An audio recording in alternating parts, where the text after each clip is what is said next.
You know, I agree. Don't Starve Together does need a combat rework of sorts. So then, let us see what a combat overhaul could possibly look like with the help of the Scounger and Just Resort here. From new combat abilities to completely altered weapon mechanics, the Combat Overhaul mod certainly switches up the formula. But is it perhaps too much of a switch? Well, I suppose you will have to decide that for yourself. However, I can tell ya what there is never too much of: configuration options. Typically, it's the best mods that have the most, but in this case, it's really all about wanting certain weapons, tools, and otherwise to fit under a category or not. And this is gonna make sense in a moment here. But for us today, everything will remain at default, which means we will have 8 separate weapon categories to cover and a whole mess of character-exclusive combat abilities to showcase to boot. So, let's get to it. And ironically enough, my favorite part of the mod, built to up our murder game, is actually a part in which not much murdering is actually gonna get done.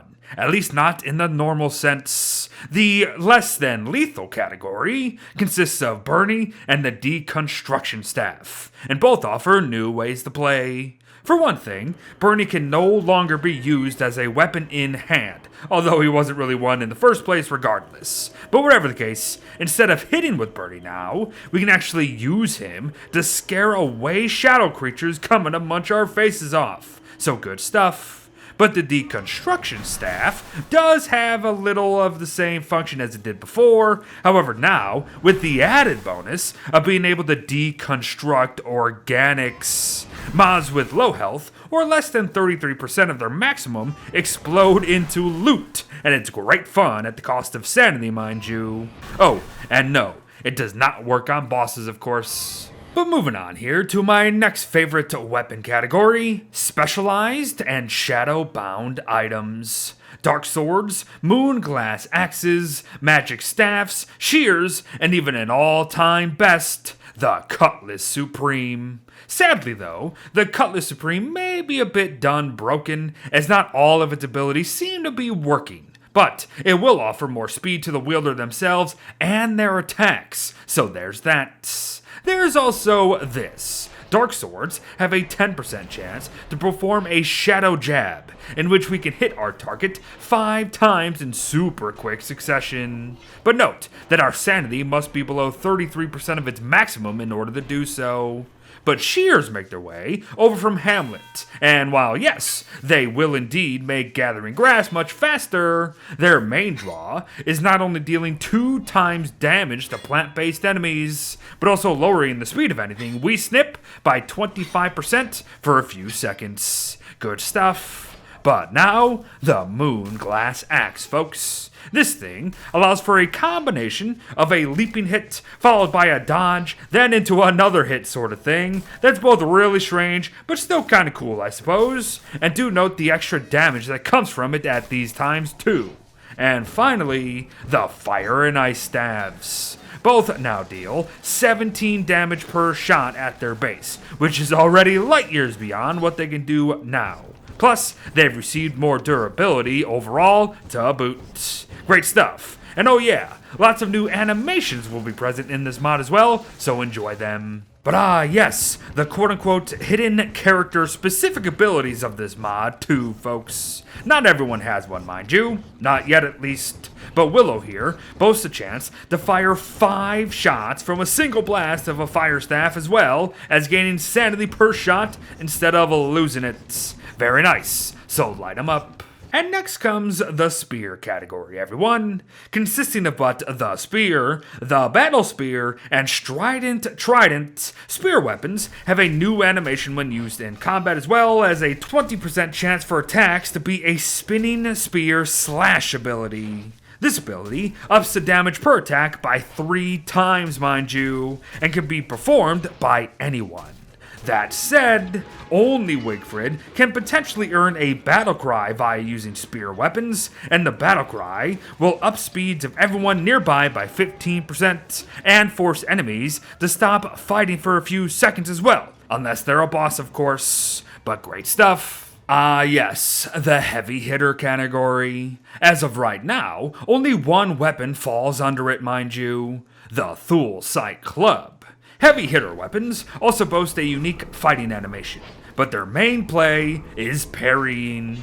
After an attack, you can choose to stand still, and for about 1 second, you will be able to block most any attack in the game. So time it right while in combat, and you'll be golden.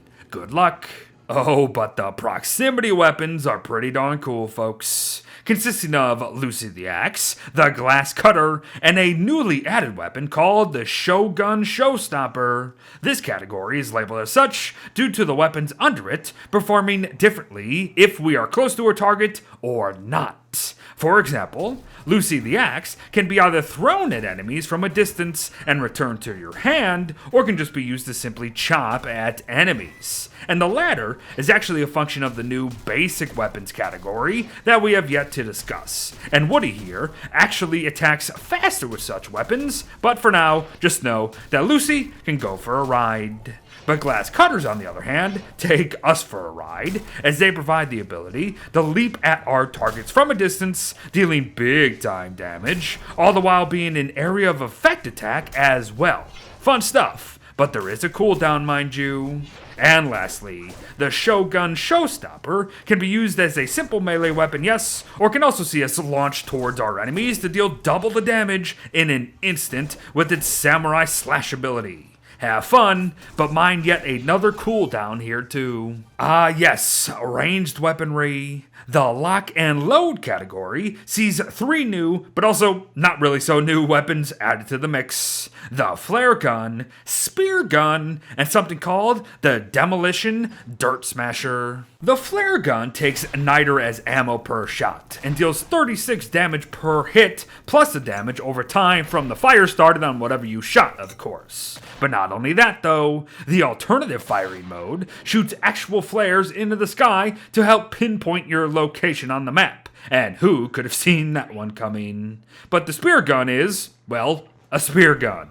So similar to Don't Starve Shipwrecked, we must load either a normal spear and or battle spear into it in order to thus fire the thing, and both will deal over 100 damage. So there's that. But there's also the whole crashing thing that could happen, so be mindful there. And finally, that demolition dirt smasher thing is also meant to have 2 functions, however only one seems to be working for now.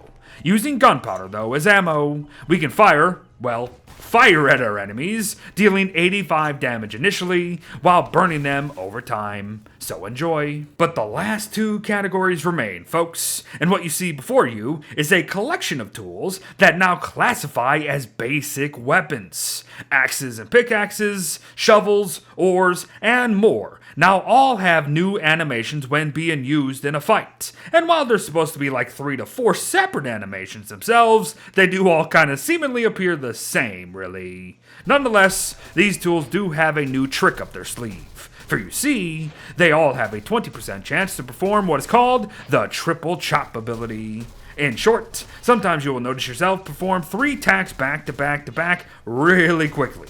So make note there, and chop chop, friends. But the last category of the day is Wetbeard. Well, that would be blunt weapons, everyone. Hammers, handbats, hoes, morning stars, torches even, and more fall under this set. And like the basic ones that came before them, they too are supposed to have unique animations. And while that is generally true, they all look the bloody same when compared to each other, mind you.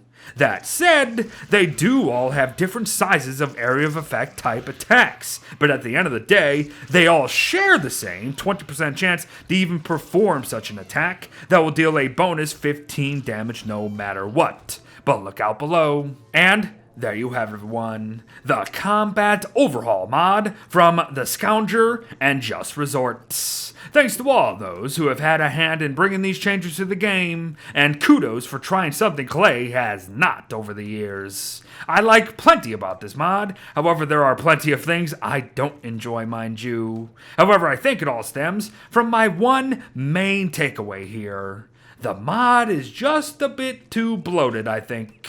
it's trying to do too much and doesn't actually focus on polish over just reworking everything, when perhaps not everything needs to be reworked. Whatever the case, it appears lots more is actually coming to the mod very soon. So, I guess we'll see.